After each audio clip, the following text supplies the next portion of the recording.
Why is Medicare just so confusing? It's a question we get asked a lot, and we're going to try to simplify it in today's video. Now, this is going to be part of a multi-part series, so do make sure to subscribe. And of course, please click that like button, give us a thumbs up so we can get this information out there. Now, if you still have any questions at the end of the video, feel free to give us a call at the number on the screen. And of course, you can always send us a message in the comments, and we will be more than happy to help. Original Medicare is Medicare Part A and Medicare Part B.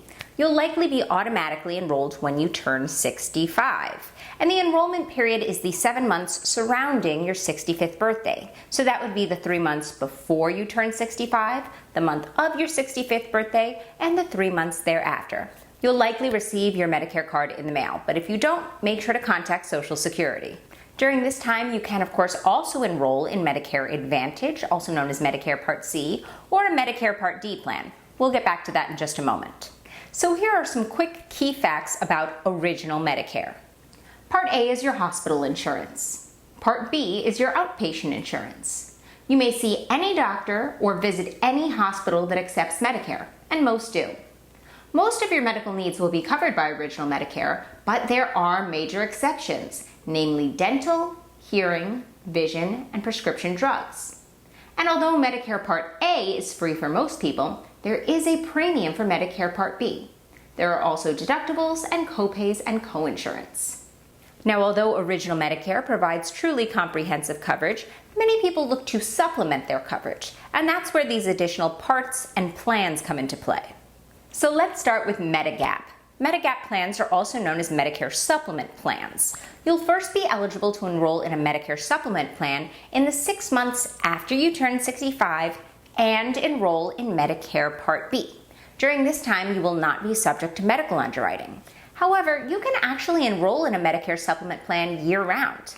This is very different than the other parts of Medicare. So Part A, B, Part C, and Part D, you actually have to enroll during specific enrollment periods. Now, Medicare supplement plans do not offer additional benefits that are not already offered by Original Medicare.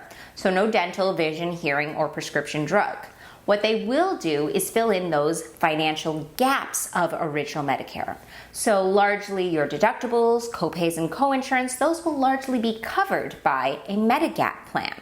You'll pay an additional monthly premium to have these gaps taken care of. So you can think of a Medicare supplement plan as the all-inclusive vacation approach to your healthcare. Now, here are some key facts about Medigap plans. They are standardized. Plans will remain the same regardless of the carrier that you choose. If your doctor accepts Original Medicare, they accept your supplement plan regardless of the carrier. And there are 10 plans to choose from. Now let's jump ahead and talk about Medicare Advantage. This is also known as Medicare Part C, or sometimes managed care plans. Now, Medicare Advantage plans are an alternative to Original Medicare. They replace your Original Medicare coverage entirely. They must offer at least the same benefits as Original Medicare, but very often they offer additional benefits as well. Benefits like dental, vision, hearing, and prescription drug, and sometimes many more. But unlike Original Medicare and Medicare supplement plans, you will have to operate within a network. This can be a major setback.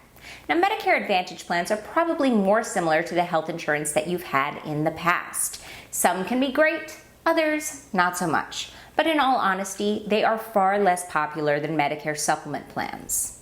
So here are some key facts about Medicare Advantage. They are not standardized.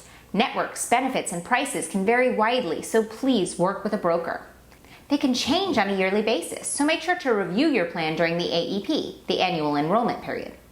Also, they are not free. No matter what a plan may claim, at the very least, you will still need to pay for Medicare Part B. There are special needs plans available based on health conditions, special needs, and income.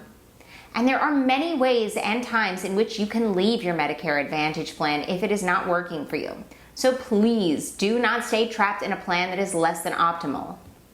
And finally, there are Medicare Part D plans. These are strictly prescription drug plans, so they can be used in conjunction with Original Medicare or Original Medicare and a Medicare supplement plan.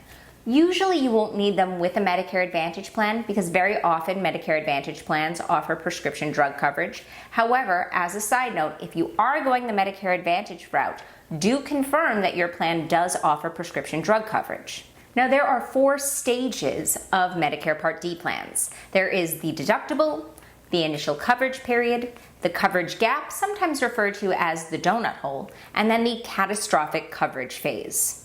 Now, to summarize, each of these stages or phases has a financial cap, and Medicare is keeping track of your spending as you are in each of these phases. So once you hit that financial cap, you move into the next phase. Now, first, of course, you'd have to meet your deductible. You'd have to pay out of pocket until that financial cap of the deductible is met, and then you move on to the initial coverage period. When you're in the initial coverage period, you'll be responsible for copays or coinsurance dependent upon the tier of the drug. And there are 5 tiers. Generally speaking, the higher the tier, the higher the cost. Once you meet the end of the initial coverage phase, you move into the coverage gap. At this point, your copays and coinsurance will probably increase quite a bit. Luckily, that only lasts a little while, and if you continue spending, you'll meet the next threshold and move into catastrophic coverage. At that point, your copays and coinsurance will significantly decrease. This is to help minimize your prescription drug spending. Now, of course, ideally, you wouldn't make it out of the initial coverage phase into the donut hole or the coverage gap, but of course, that doesn't always happen. So here are some quick key facts about Medicare Part D plans. The financial caps of each phase are set by the government each year. However, plans can choose to offer better benefits by lowering or entirely eliminating the deductible. This can save you money under the right circumstances. The Extra Help program is available to people based on income and assets. This will help you with your Part D and prescription drug costs. Prices can change depending upon which pharmacy you use and whether you use a brick-and-mortar pharmacy or a mail-in pharmacy. And remember, generic will always be cheaper. So that's a brief rundown of Medicare. We know Medicare can be pretty darn confusing, so we hope that this video clarified just a few points. But if you are still confused, please feel free to give us a call at the number on the screen, and of course you can always message us in the comments and we will be more than happy to help answer any of your questions. As I mentioned earlier, this will be a multi-part series, so make sure to subscribe to stay up to date. And of course, please, as a favor, if you could click that thumbs up, give us a like so we can get this information out there, we would greatly appreciate it. Thank you so much, and you have a wonderful day. Bye-bye.